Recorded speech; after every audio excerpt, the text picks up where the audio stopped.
હર ઘર એક રસોડુંમાં આપનું સ્વાગત છે। તો આજે આપણે બનાવવા જઈ રહ્યા છીએ પાઉંભાજી। પાઉંભાજી બનાવવા માટે વટાણા, રીંગણા, બટેકા અને ગાજરનો ઉપયોગ કરેલો છે। તે બાફતા સમયે આપણે તેમાં મીઠું અને પાઉંભાજી મસાલો નાખીશું અને બધા જ વેજીટેબલને તેમાં એડ કરી દઈશું અને તેને 2 વિસલ સુધી પાકવા દઈશું।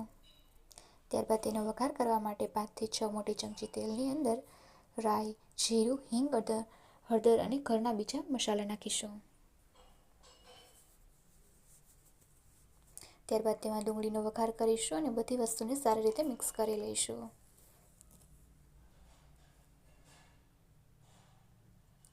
તેની 1 મિનિટ થયા બાદ આપણે તેમાં ટમેટું એડ કરીશું અને તે બધી વસ્તુને પણ સારી રીતે મિક્સ કરી લઈશું।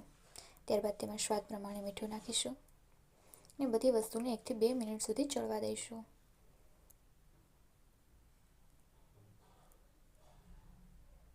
ત્યારબાદ તેમાં લાલ મરચું પાવડર નાખીશું। તમે તમારા સ્વાદ પ્રમાણે ઓછું કે ઝાઝું કરી શકો છો।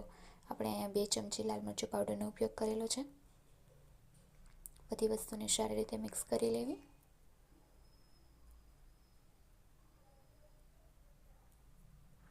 તે 2 મિનિટ ચડ્યા બાદ તેમાં બધા વેજીટેબલ નાખીશું અને તેને સારી રીતે મિક્સ કરી લઈશું।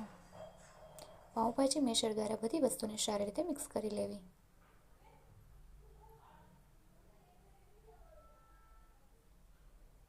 ત્યારબાદ તેમાં આપણે પાઉંભાજી મસાલો નાખીશું।